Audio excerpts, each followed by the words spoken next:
It's one small step for man, one giant leap for mankind. Today we're drinking Yingling Stars and Stripes. Traditional. Supports American veterans. You know, Traditional lager. I'll give you a little view. I don't know, how's this look over here? Probably pretty good. You lined up. This is what it looks like when you open it here. A little messy, sorry, Ethan. No problem. That's for the Stars and Stripes here.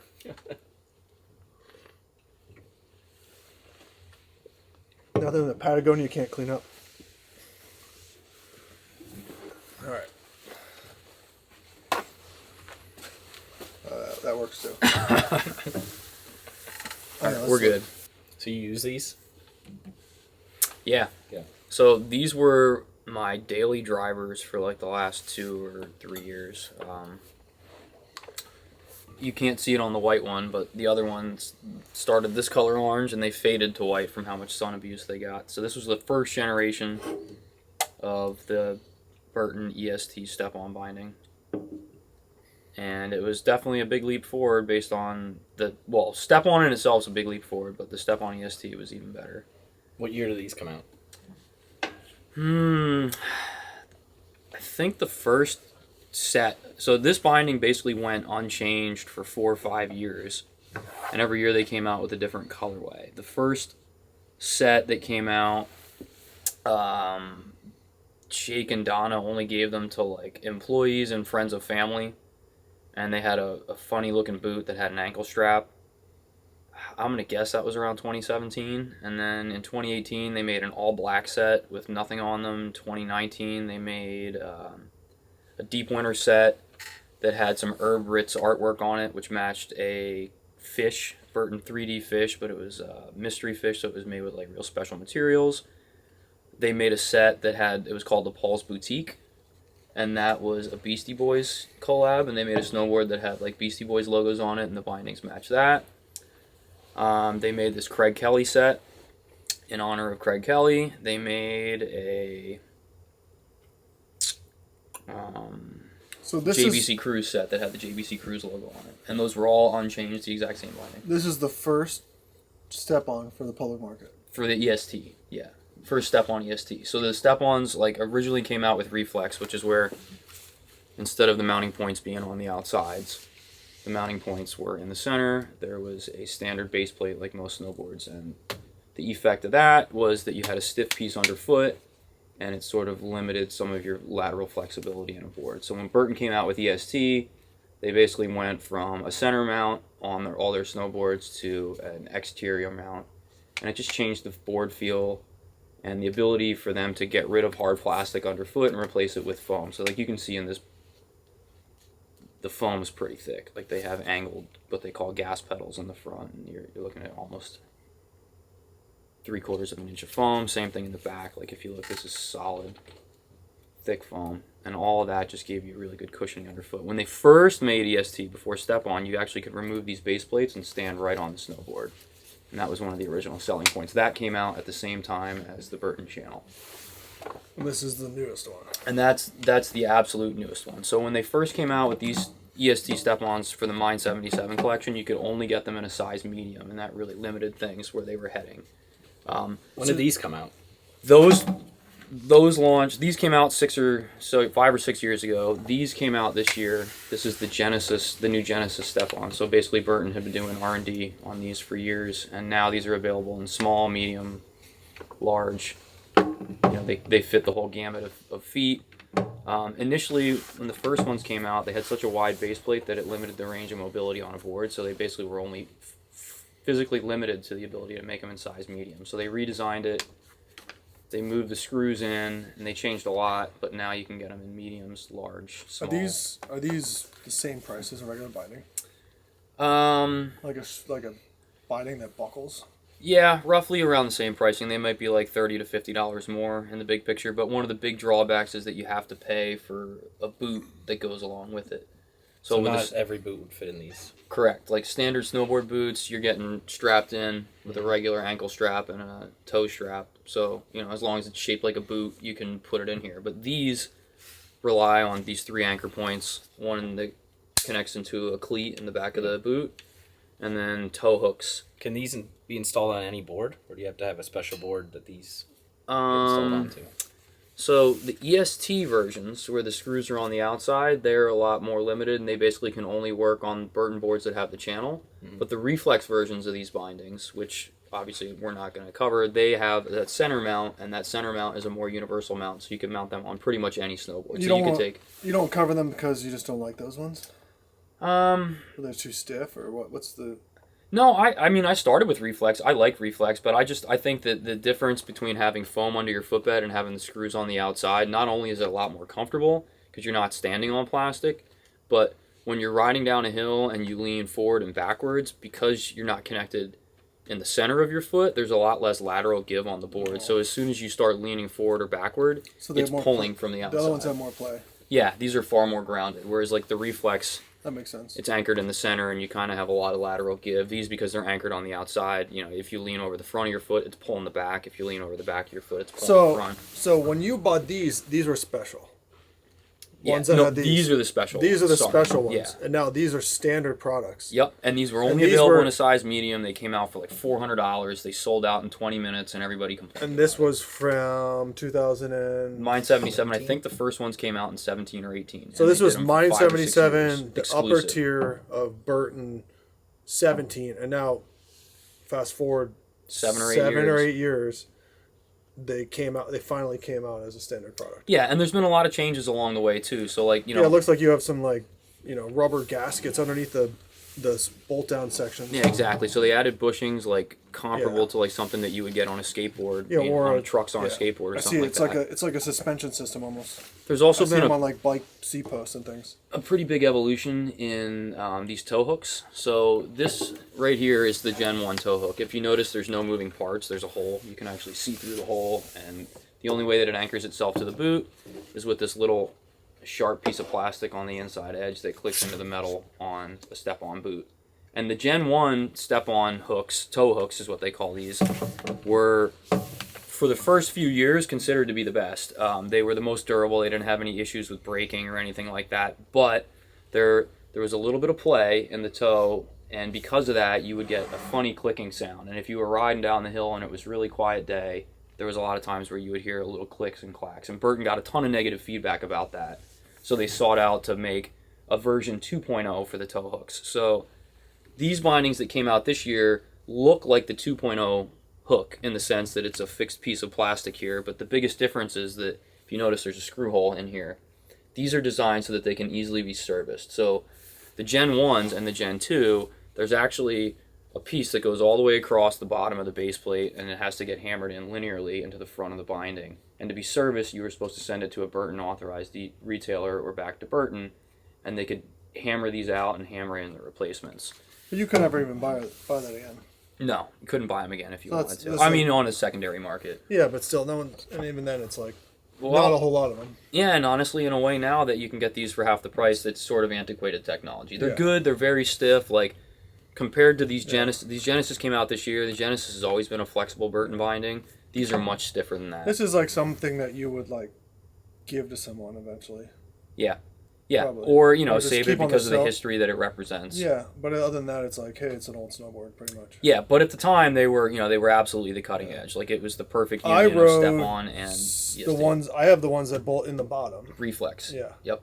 Step-on reflex. Yeah. And, like, I'm not real limber, and it was kind of hard to pull this lever to get my boots out when I was snowboarding. Because you have to, like, bend down and, like, reach the back of your heel. I know that like it's probably not that hard for anyone, but like seeing them, it seems great, but it's easier to pull like your shoelaces to undo it than like reach to the back of your heel. Yeah, and there's a lot of people that, you know, if you go on and you read the reviews, there's a lot of people that had very similar feedback.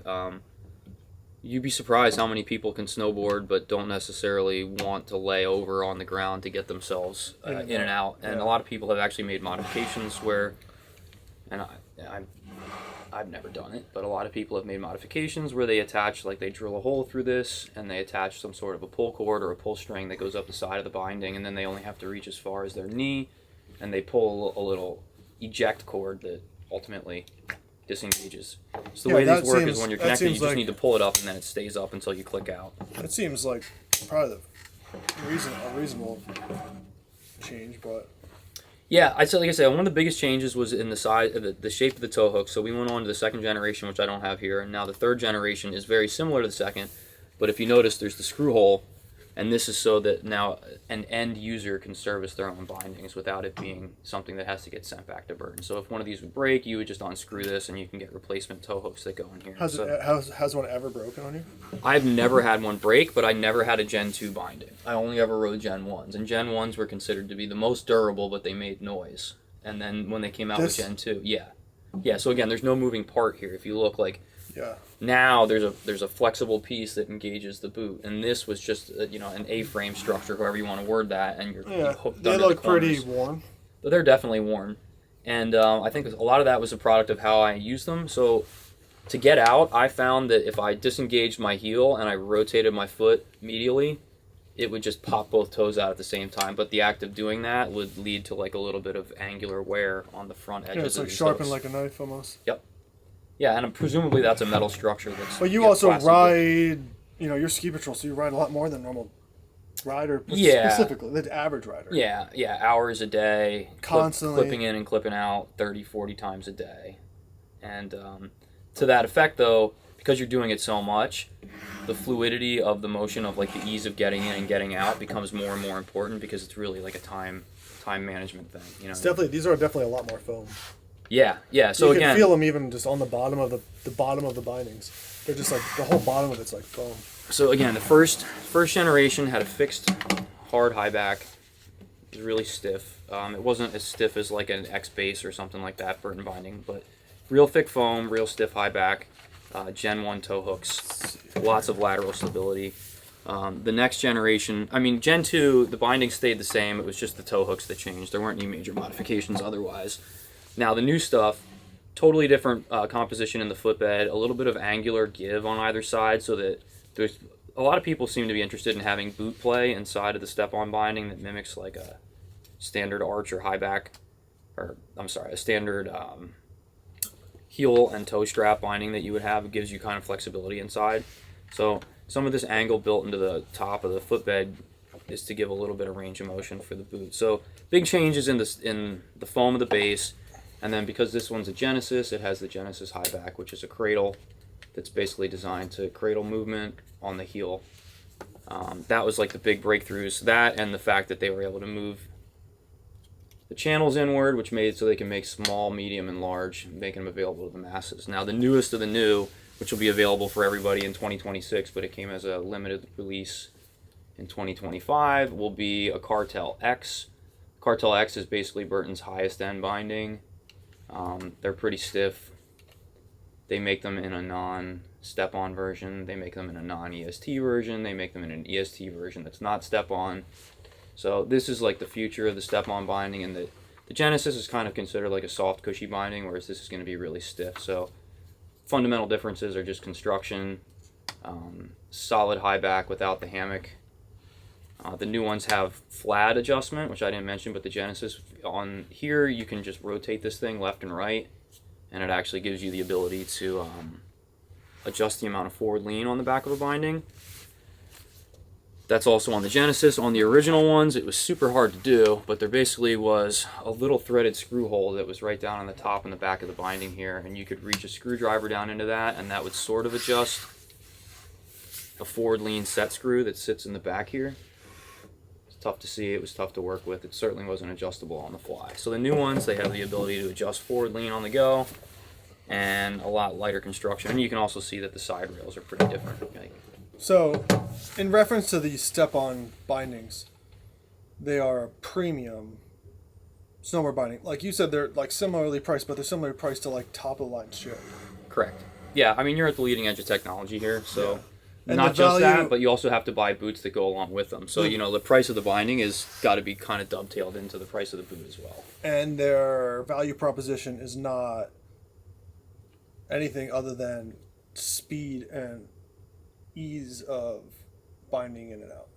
Yeah, a lot of people will argue that it feels different, it rides different, it behaves different because the standard binding relies on an arch you have a strap that goes over your ankle and a strap that goes over your toe. So, if you're leaning forward or backwards or whatever, the point of action is kind of the top of that arch structure. So the majority of everything is happening at the top of your foot, right? Like when you're leaning, it's being pulled from the top, whereas a step-on binding is connected to the bottom of your boot and the back of your heel. So when you start to make a movement forward, backwards, left, right, the center of gravity is below the sole of your foot rather than on top of the center of your foot. So they're a lot more responsive, but that's not necessarily a good thing. It's just different.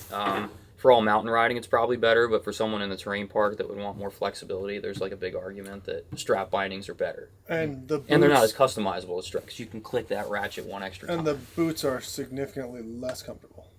Yeah, so a lot of that superstructure got integrated into the boot instead of into the binding. Yep, basically the straps got built into the boots. So in reality, to reiterate it, for the normal consumer buying this product, it's all about stepping into it and not having to bend over and ratchet your stuff together. It's about just having this one lever to get out, and it's about getting off the lift and just stepping in and walking. Stepping in and going. Riding, yeah. Yep, it's basically like to bridge the the gap speed. between skiing and snowboarding in the sense that, skiers have been able to click in and go for years and snowboarders never had.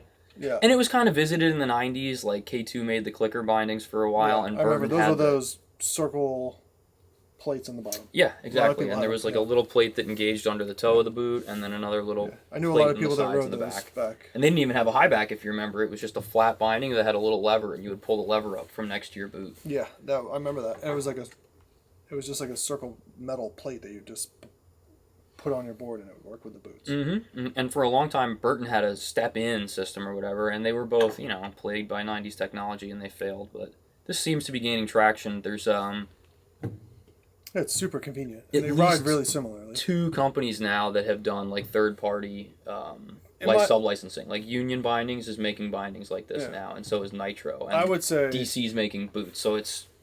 I hadn't rode snowboards for, a while, and then I bought these.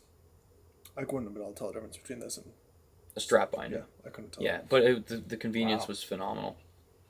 Yeah, I wouldn't be able to feel the difference. Like for you, it's something you could feel the difference in like a soft board or a hard board or intricacies in your snowboards. But like for a normal consumer, I don't think you even notice. Even like this one has more soft in the back. This one's probably harder back here. This one's probably the hardest because there's no play at all. Like I don't even know if I'd notice that when I ride. Yeah, there's so many factors that come into play. So like boot stiffness, board characteristics and stiffness, binding stiffness, those can all play. Like, so if you have a really stiff boot and a really stiff board and a really soft binding, it's going to be maybe functionally the same as a soft board with a stiff binding and a soft boot. You know what I mean? There's so many factors that all play together that it's more about the sum of the pieces than it is about the individual the element. combination. Like you could have this in a super soft board and it'd be really floaty. Right. Whereas I actually have those. I ride those on a pretty stiff, aggressive all mountain board, and I think that I would probably be better off maybe riding the old 977s or the cartels, just because these look like they're gonna be stiffer for sure. Yeah, and I would say the stiffness of, but again, a lot of people like that feel. A lot of people don't want an incredibly responsive. Like, are you trying to drive a Ferrari or are you trying to drive a plush Cadillac with a long wheelbase?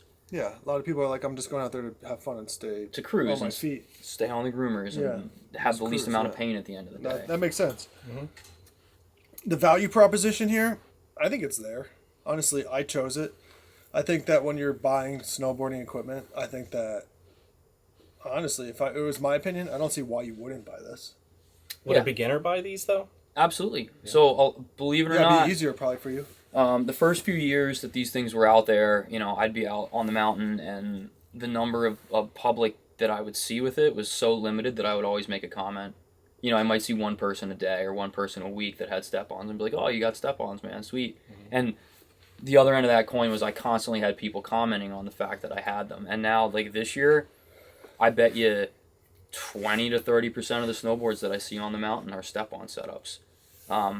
Yesterday when I was at work, I saw at least 5 children riding children's step-on bindings too. So to answer your question, there's a lot of families that are starting their kids this way right away. Yeah. I definitely think it's probably better for, now that you say that, like for my son, if I don't have to bind him in, it makes him getting on the board so much easier. Yeah, you just have to teach him how to click his foot in. Or I just have to put his foot in it. It's Yep. not like I have to be like, hey, hold on while I do this and then do the other foot. Like I can just be like snap, snap, and then like if something happens, I can pull the board off pretty quick. Yep, anything you can do to simplify the learning curve and let them just focus on feeling how they should feel when they're riding down the hill is of super importance. But yeah, basically this is the evolution, in the sense that it started this way as a pet project that basically Jake only had made in his size, And that was this version. and that was the Mine 77 Step-On EST. And again, that went essentially unchanged for 5 or 6 years, and the only thing that changed really was the colorways on the back to match whatever boards had come out for the year. And now we've moved on to the Genesis, which is available for everybody. And then presumably for next year, they're going to come out with the Cartel X, which is going to be a stiffer version of the new step-on bindings. And so the biggest thing is the change with the bushings, and the change with the toe hooks, and the ability to adjust the forward lean of the high back. Stepping in and stepping out still probably just as easy as it was in the first gen. And then obviously you don't have the clicking, which that really comes down to personal temperament. It's like if you have a car with clicks and rattles, some people just turn the radio up and never hear it, and other people are ready to take it back to the dealer the first day that there's a first rattle. So a lot of that comes down to temperament. I also would agree that like if you're going from something that where you're like personally ratcheting your thing down like a not traditional binding, you feel more like it's normalized, and then you get in this and it's rattling. You already feel like maybe I'm gonna pop out of this thing. And now it's like making noise. You're like, oh shoot, that's not feel good on a mountain. Yeah, and for people that are like tinkerers and enjoy fine motor control and like precision, there's no comparison here to a regular ratchet. Or because you can make your ankle just a little bit tighter, or make your toe just a little bit tighter, or change the straps, or increase the foam. When I used to ride like towards the end of my day snowboarding, I would keep my bindings loose because my feet were just beat. That makes sense. And again, like if you're just slipping around in the park, you kind of want your bindings loose. But if you're trying to charge hard lines and you want to engage a turn and you don't want your ankle to be a weak point between how hard your board cuts into the snow, then you want everything dialed down as tight as you can.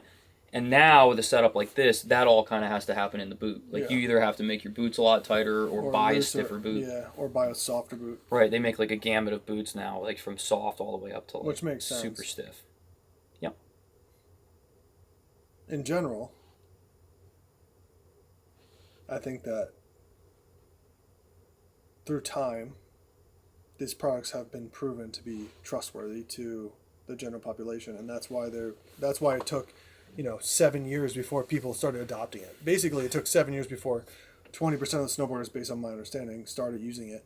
And I'm guessing soon, if it's not Burton, it'll be other companies, but soon 50 to 100% of the population will be riding something similar to this. Yeah, and at this point, like you just said, there's third-party markets that are adopting it. There's one other competition, like K2 brought back another clicker, but I don't think they're subcontracting it out. It may, a lot of these snowboard brands, it's more about niche brand support than it is about what's necessarily the best. So because of that, K2 will always have a cult following in that regard, but I would say that this is probably proving itself as the gold standard.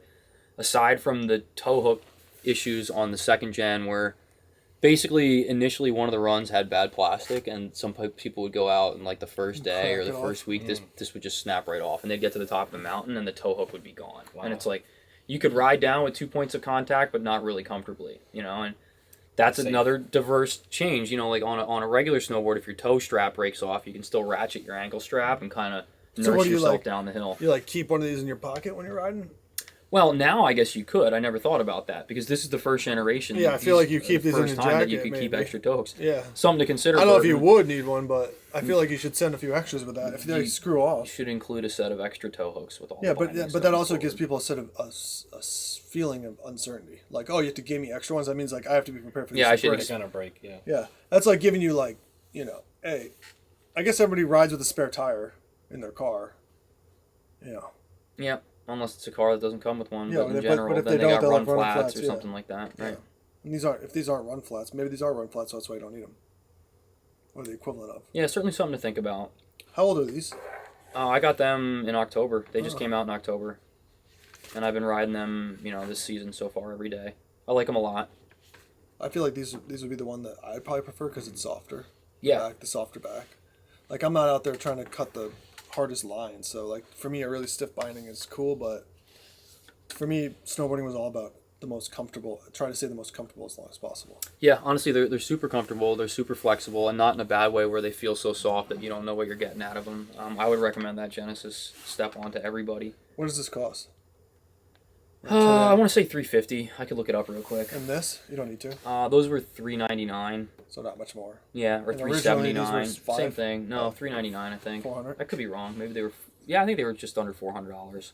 But again, the big thing was that they'd make like 50, 80 pairs of them, and they'd all sell out the first day. Yeah, sure. Because they only made them in medium. They only sold them once a year. So it was like people were waiting all year to just throw the money down the day they came out. And these two are limited production products. So these are like not what normal people buy. This is what, like, if you're going to go snowboarding, you know, without this sticker, it won't have the sticker on it because you put that on. But this black standard. They make them in other colors? They did. They came out with them in an all-white colorway, an all-black colorway, and then a sublimated, like, rainbow mosaic, you know, where it's just like a whole bunch of different colors. And basically, all of the Burton family tree boards this year have bases that are of a similar design, and the colorway sort of lines up with the bases of this year's family tree line.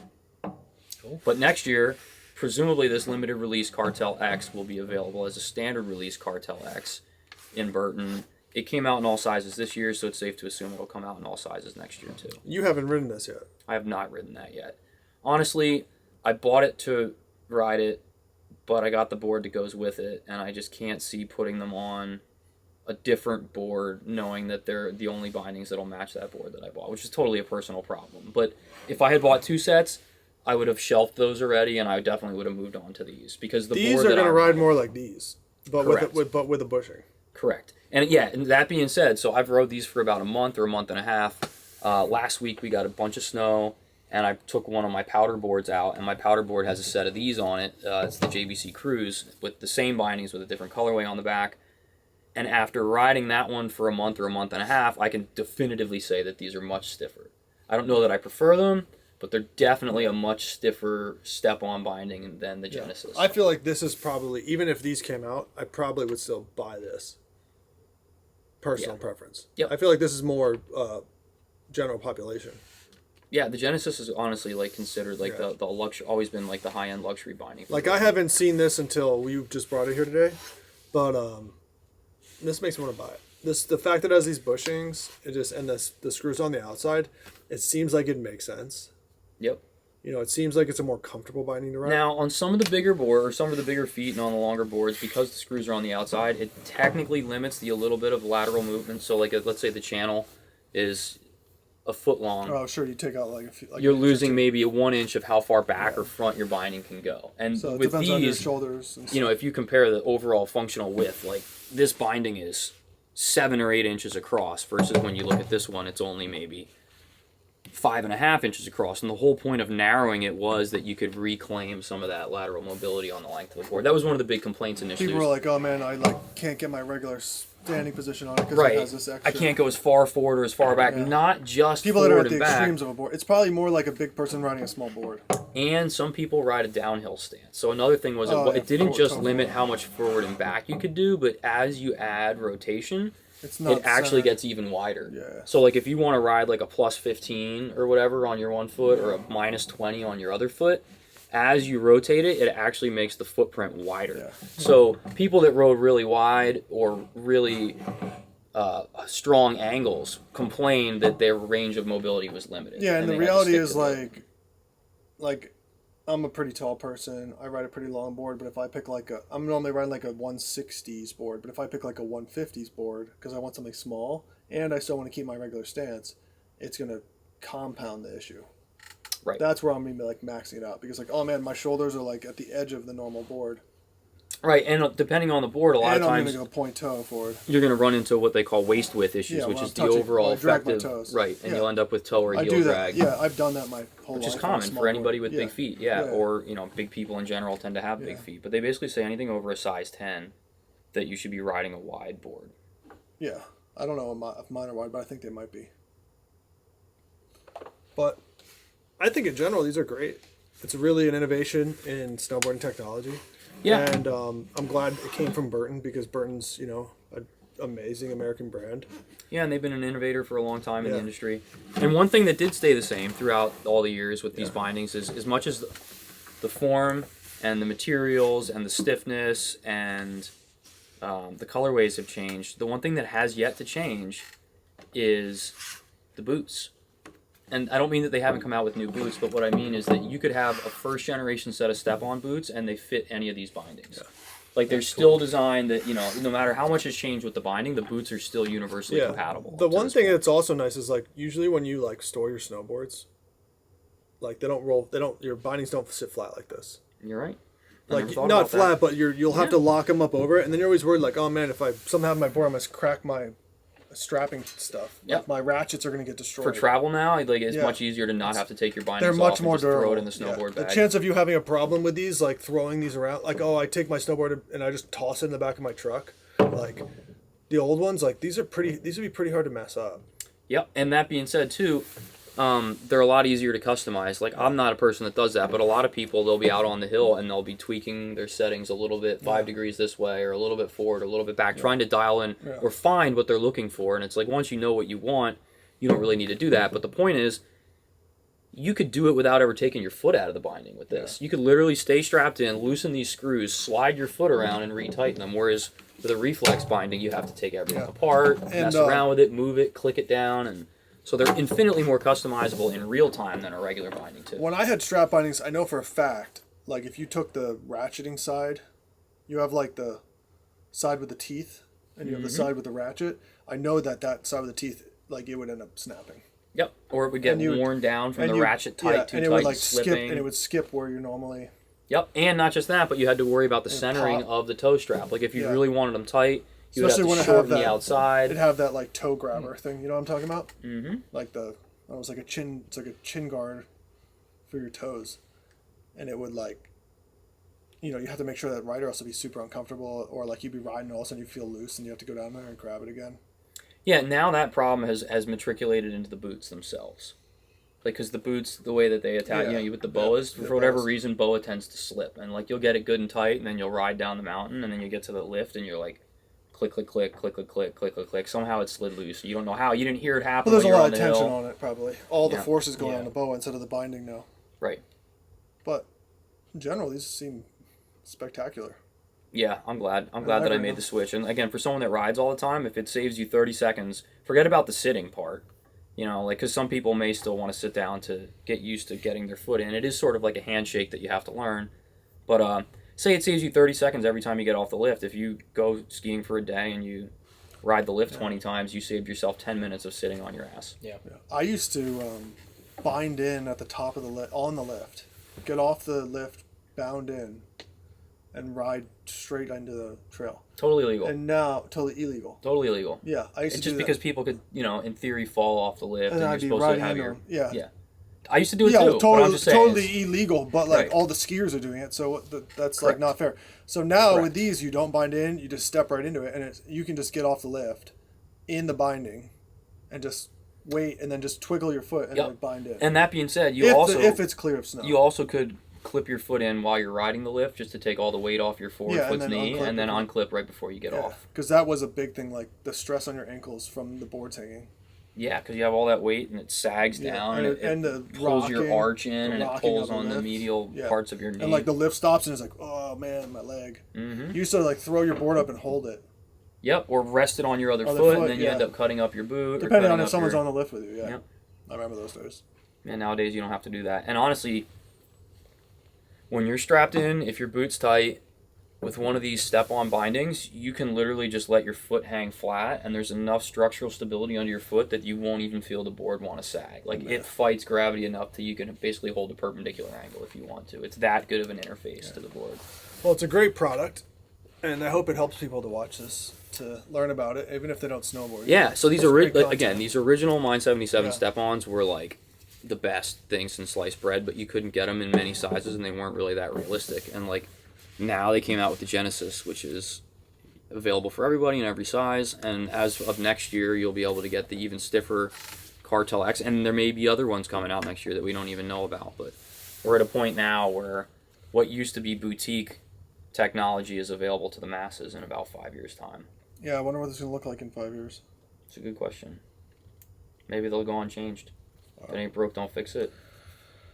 Maybe that's how it kind of works. I bet this material will probably change. As a new consumer, what would you buy? If you were gonna get into, do you think you would go in favor of the comfort or in favor of the response I think or price? a beginner would go for comfort. Just it would help them learn. That makes sense. And I think like for if you wanted to teach your kids, it would probably be easier for you to just have to reach down and pop that lever and get them out than it would be for you to do all the other stuff. Just pop that and have them hop themselves out. My son's board has traditional straps. Mm-hmm. But the next board, if there is a next board, you will be able to get. They sell kids step-ons. But the one thing is that his boots on those boards are more like, like regular snow boots. They're almost like just regular shoes. Right, and you can get away with regular shoes, but that's part of being in the learning phases. Yeah, an exactly. infant, yeah. He honestly only rides it for a moment, so. All right.